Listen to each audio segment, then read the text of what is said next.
Meus irmãos queridos, preciosos, há muitas coisas que nesses dias têm sido faladas, e não é para menos. Nosso país vive a efervescência de uma decisão que é crucial para os próximos anos e tem a ver com as eleições, a respeito do que nós falamos aqui alguma coisa 2 domingos atrás.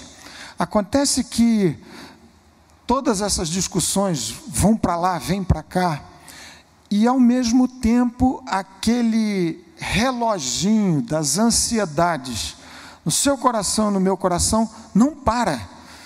É como um taxímetro que continua fazendo o ponteiro girar e eventualmente de maneira frenética, registrando o avanço das questões internas que nem sempre guardam relação com essa questão conjuntural que nos toca tão de perto. De modo que, ainda que seja super importante e urgente, assim a gente deverá prosseguir fazendo refletir sobre essas questões nacionais, conjunturais, a respeito das quais vamos continuar orando. Hoje eu gostaria de reservar esses momentos aqui para a gente voltar a refletir um pouquinho sobre o que pode estar se passando no ambiente mais privativo, recluso da sua vida, da sua alma, do seu coração. Livro de Salmos, ele é pródigo em repetidas vezes dar conta do que se passava no coração do salmista, alguns autores. E o salmo que nós vamos ler, ele é especialmente surpreendente por uma razão que já já eu vou identificar com vocês. É o salmo de número 63. Então, por favor, se você puder se aproximar de alguém, apesar da gente projetar a leitura, é sempre muito útil e interessante que você leia na sua palavra, de modo que você não vai perder, no mínimo, a habilidade de localizar o texto. Salmo de número 63. Vamos nos colocar de pé outra vez, por favor.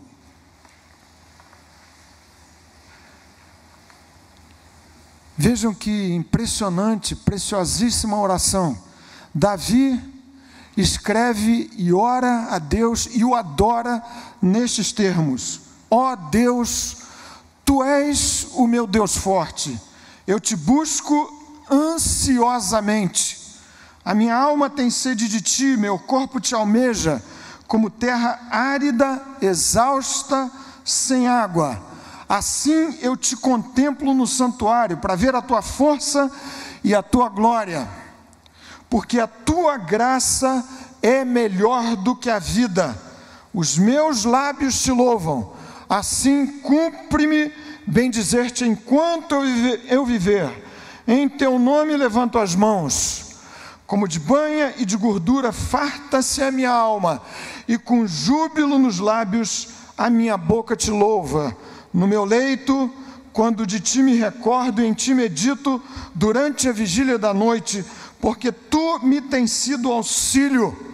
À sombra das tuas asas eu canto jubiloso.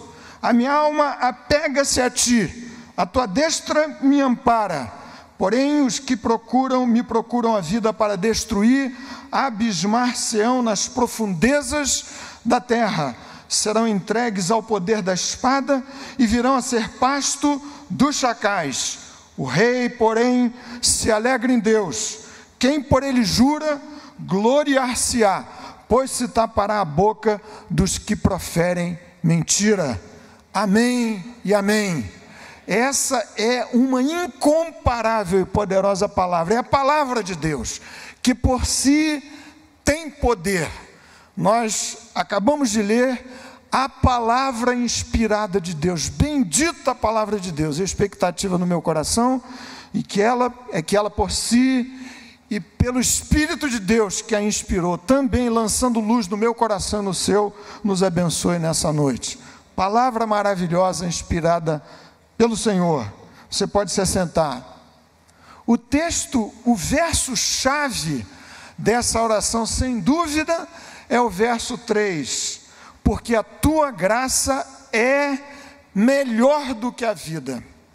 E ainda que seja virtualmente impossível a gente classificar, adjetivar, segmentar os textos dos Salmos, de resto de todas as Escrituras, para dizer esse texto é mais impactante, é mais impressionante do que outro. Sem dúvida, esse é um salmo especialíssimo e por uma razão fundamental, que tem a ver com o contexto em que ele foi escrito.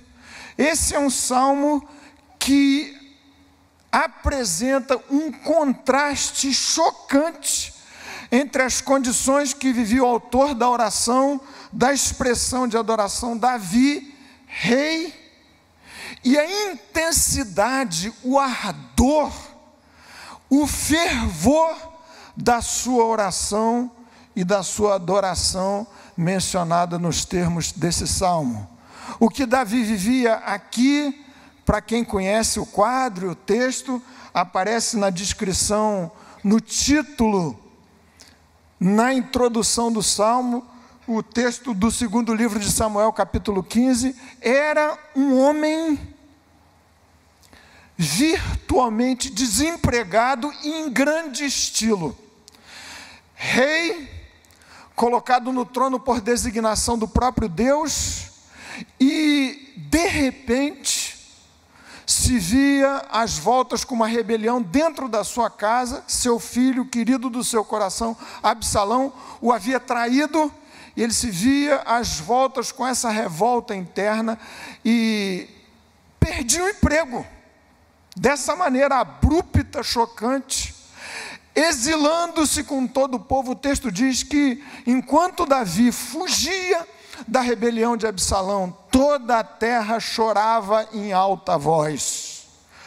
Um homem de Deus, servo do Senhor, àquela altura, vendo-se, neste sentido, desempregado, os seus projetos todos colocados diante de Deus, indo por água abaixo, fracassado diante daquilo que para ele, sem dúvida, representava uma espécie de desdobramento perverso das suas próprias desastrosas escolhas. Você sabe que Davi, um pouco antes, havia cometido um pecado terrível, de que Deus já o havia perdoado, mas as consequências continuaram se arrastando dentro do seio da sua própria casa e do reino de Judá. Além disso, injuriado na sua honra de rei de Judá e de Israel, um homem chamado Simei, enquanto Davi fugia com seus exércitos, com seu povo, o injuriava de maneira terrível, dramática. Enfim, um homem às voltas com seus fracassos, com o desgaste todo daquela rebelião interna. E se há alguma coisa que não se pode suportar, é traição em família. Então, este era o quadro do homem que adora com esta intensidade, segundo a descrição da sua oração no Salmo 63. E a maior surpresa desse texto, torno a dizer, é a distância, é o contraste entre estas dramáticas condições. A gente poderia dizer uma espécie de coquetel terrível, sinistro, de tudo quanto o homem poderia viver de mal, de ruim, na conjuntura da sua vida, e o ardor da sua oração, a intensidade apaixonada da sua busca de Deus. Vocês viram aqui o texto, ele diz: Senhor, eu te busco ansiosamente, meu corpo, minha alma almejam encontrar-te, eu te contemplo no santuário. E ele diz: porque tua graça é melhor do que a vida. Nesse texto, nessa adoração, nessa oração, ou dessa oração, resultam aqui algumas afirmações, ou saem algumas afirmações, que eu quero apenas enunciar para em seguida nós orarmos, na expectativa do que Deus haverá de fazer entre nós, abençoando a sua vida e o seu coração. A primeira coisa que se pode depreender desse texto é uma conclusão muito óbvia. Davi diz assim: a tua graça é melhor do que a vida. Significa dizer, como está ali posto, não vale a pena viver qualquer tipo de vida fora do ambiente abençoado da graça de Deus. A vida que vale a pena viver é exclusivamente a vida sob a cobertura da graça de Deus. E que graça é essa?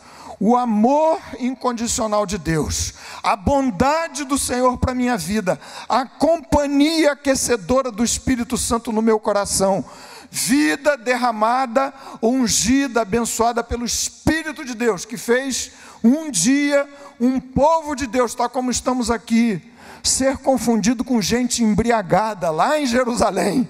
Estão cheios de vinho, estão cheios de mosto, porque estavam provando da bendita e maravilhosa graça que é melhor do que a vida. Não vale, definitivamente, não vale a pena viver vida fora do ambiente da graça de Deus. É isso que se depreende dessa afirmação tão contundente e diretíssima de Davi: Senhor, tua graça é melhor do que a vida. Tua graça, tua companhia, teu amor, a tua bênção sobre a minha vida, a proximidade do Espírito Santo, vale mais do que qualquer riqueza, bens, vantagens, prazeres, vitórias que a vida sem tua graça me pudesse acrescentar. E de outro lado, ainda que a vida não me ofereça absolutamente nada, se houver tua graça a me cobrir, a aquecer minha vida e meu coração, aí a vida valerá sim a pena, apesar de toda a pobreza, de toda a perda, de todo o desgaste. Era essa a situação que Davi vivia exatamente quando orou essa oração. E se é assim, há pelo menos duas coisas que diante dessa afirmação do verso 3, você precisa checar no seu coraçãozinho nessa noite. Será que você está debaixo da graça de Deus? Será que você tem absoluta convicção da sua salvação? Fruto, obra, operação exclusiva desta mesma graça, que em si e por si é suficiente e é melhor do que a vida?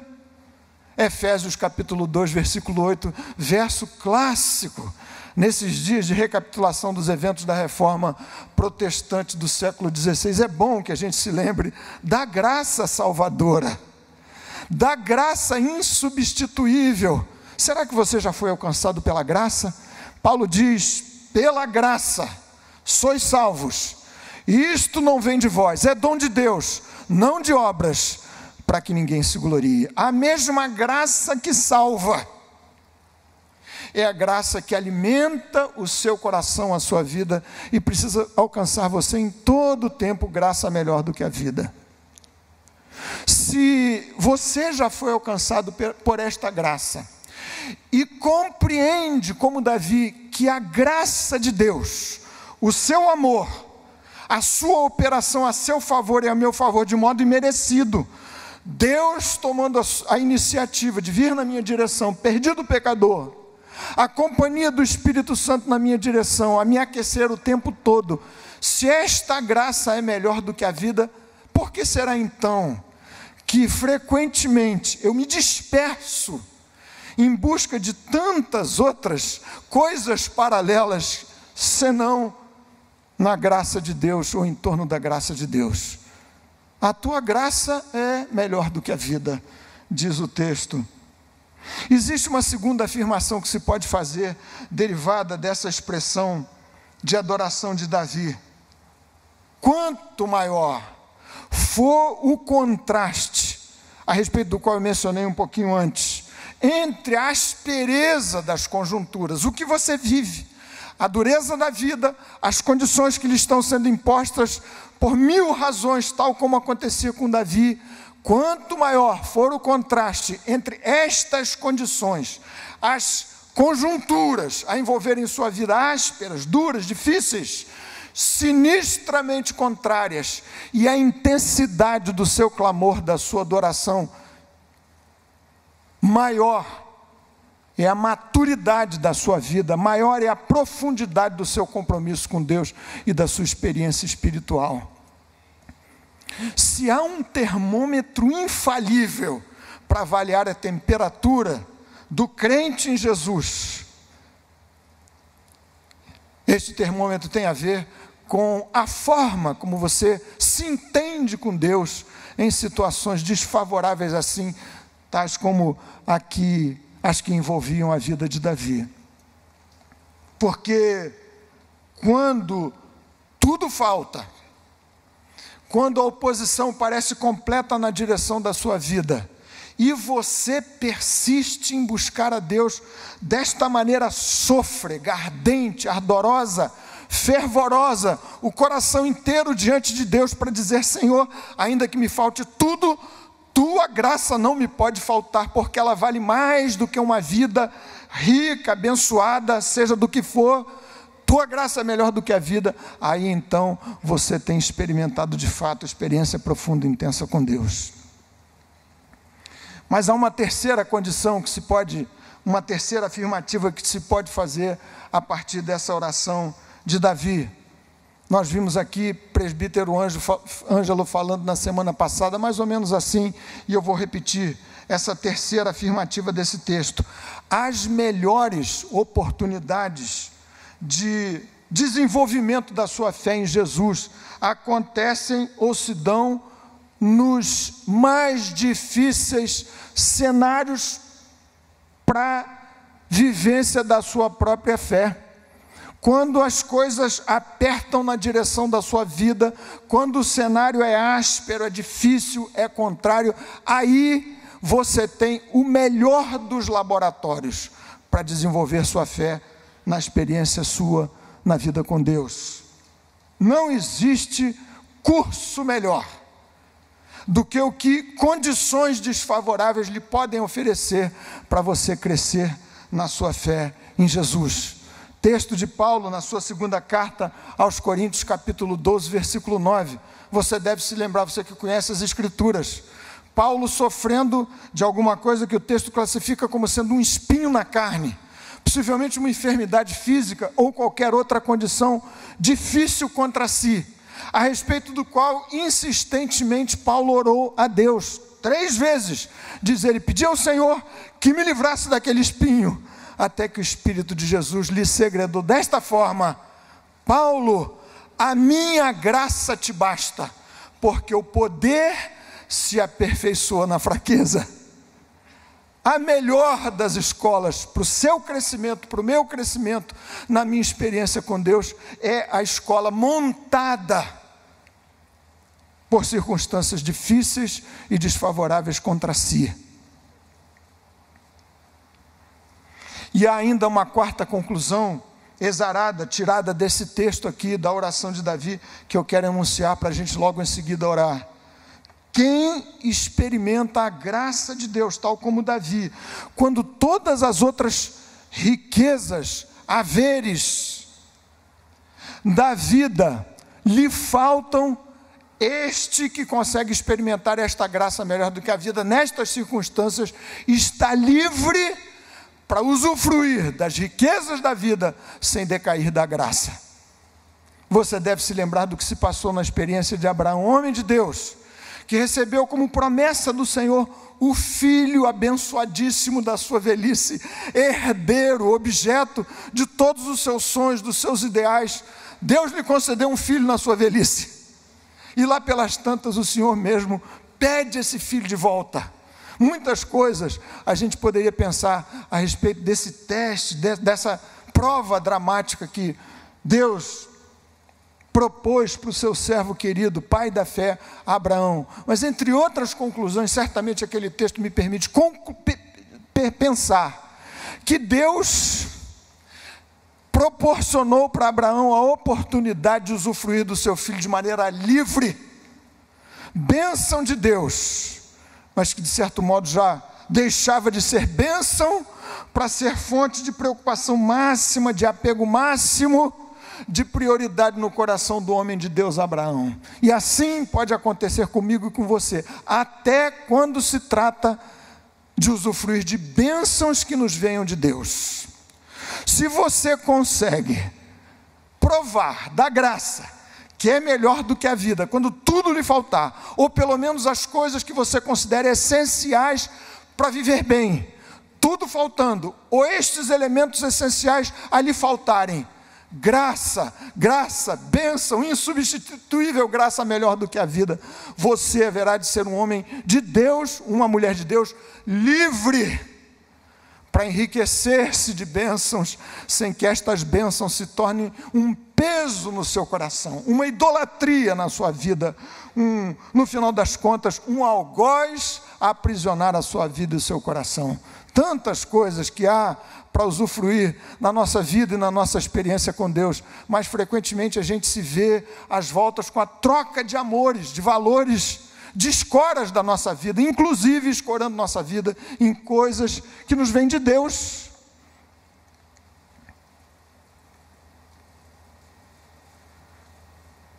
E é assim que Paulo declara: eu aprendi a viver contente em toda e qualquer situação. Liberdade das liberdades. O homem que, em perdendo coisas que para ele são fundamentais e são mesmo associadas à vida em família, à vida profissional, à saúde e tantos outros elementos que eventualmente nos venham a faltar, mas vive, sobrevive, se enriquece, é abençoado pela graça de Deus, pela companhia do Senhor, pela palavra do Senhor, por suas promessas infalíveis. Este é um ser livre, dependente da graça, para avançar, enriquecendo-se a cada dia, sem que estas riquezas paralelas representem um obstáculo, fonte de tropeço para a sua caminhada espiritual, para o avanço da sua própria fé em Jesus.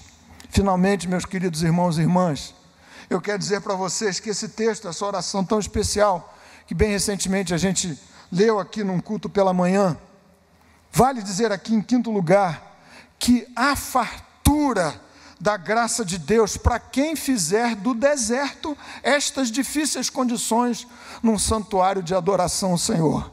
Lendo esse texto tão bendito, me surpreende demais a expressão do verso 2. Vejam comigo, o que é que Davi diz aqui? Vejam só o que diz. Davi estava no deserto, foragido, exilado, distante de Jerusalém, do templo de Jerusalém. E ele ora assim: assim eu te contemplo no santuário. Assim eu te contemplo no santuário, para ver a tua força e a tua glória. Alguns que interpretam esse texto dizem, era uma recordação dos tempos em que ele havia adorado em Jerusalém. Outros, entretanto, e me parece que essa é uma afirmação mais forte, compreendem, como eu estou aqui nessa hora compreendendo, que, de fato, o deserto, com a graça de Deus, era transformado na mais majestosa catedral de oração, de adoração e de louvor na vida do homem de Deus Davi. Sempre que você, pelo exercício da oração, da busca da presença e da graça de Deus, transforma um ambiente hostil, áspero, difícil, azedo, árido, seco, numa catedral de oração e de adoração ao Senhor, aí você como que disparou a provisão da graça de Deus em altas porções para a sua vida e para o seu coração. A tua graça é melhor do que a vida. E nessa hora eu gostaria muito de orar com vocês, especialmente de alguns aqui entre nós, que eventualmente se identifiquem não com este coquetel completo, porque é difícil a gente eleger alguém que possa viver simultaneamente tantas condições hostis e difíceis como as que cercavam a vida de Davi. Mas ao menos umas, ou algumas destas, a questão do emprego, da família, a questão dos projetos pessoais. Davi, como disse a vocês, estava às voltas com o seu fracasso pessoal, ele havia caído fragorosamente, cometendo adultério, em seguida homicídio, de que Deus já o havia perdoado, mas certamente as marcas daquela tragédia pessoal marcavam, sem dúvida, impressas no seu coração, na sua vida, estas coisas todas pesando. E Davi ora a oração nesses termos: Senhor, eu te busco ansiosamente, eu te contemplo, eu medito no santuário. Tua graça é melhor do que a vida, como de banha e de gordura farta-se a minha alma. Referência ao Salmo 23. Preparas-me uma mesa na presença dos meus adversários. Vamos orar, meus queridos irmãos e irmãs. Aqui vários pedidos que você já registrou. Se você desejar vir até aqui à frente para a gente orar um minutinho, você pode fazer assim, colocando diante do Senhor as coisas que você tenha. Quem sabe você esteja vivendo uma vida rica, abençoadíssima, pródiga, sem perdas, a respeito das quais eu fiz referência aqui. Mas da mesma forma, você quer se ver livre da possibilidade de escravizar-se a essas coisas. Quem sabe faltando esses elementos essenciais. Então a hora é você se colocar diante de Deus para dizer: Senhor, por favor, banha o meu coração dessa graça insubstituível, que por si basta. Tua graça é melhor do que a vida. O melhor dos valores que a vida me poderia oferecer não se compara com a graça de Deus para mim, para o meu coração, para a minha vida. Graça suficiente, graça, amor, companhia de Deus, calor do Espírito Santo no meu coração, o Paráclitos, o Deus que se coloca ao meu lado para me aquecer, para me falar, para reavivar no meu coração as suas promessas, para revitalizar meu ânimo. Nós vamos orar nessa hora. Senhor, bem conheces o que foi escrito aqui nesses pedidos colocados diante da tua presença nessa hora. Tu sabes o que se passa no ambiente mais secreto do coração dos teus filhos e filhas, questões sérias e graves, que demandam tua intervenção milagrosa, essa porção da incomparável graça que nos basta, a graça que é melhor que a vida. Ó Deus bendito, alcança os nossos corações nesta hora, como naquele dia inesquecível, o Espírito Santo veio sobre aquele povo reunido ali em Jerusalém, no cenáculo, e os alcançou de maneira gloriosa, e os ungiu com o Espírito da graça, e fê-los alegrarem-se diante de Deus da vida, das asperezas da vida, das oposições da vida, de modo que os confundiram como bêbados diante do Senhor. Ó nosso Deus querido, derrama do teu Espírito Santo sobre esta gente preciosa da Igreja Betânia, sobre cada um de nós. Não nos deixes viver sem o ambiente generoso, profundo, aquecedor, acolhedor, hospitaleiro da tua graça em Cristo Jesus, nosso Senhor, nossa vitória. Tu sabes que há questões difíceis que têm a ver com o ambiente familiar.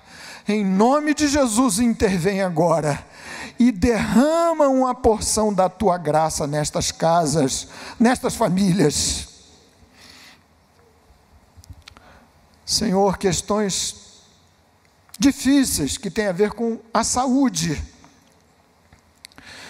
Gente que amamos, com quem nos relacionamos, familiares próximos, mais distantes, alguns que precisam de uma intervenção tua nessa hora.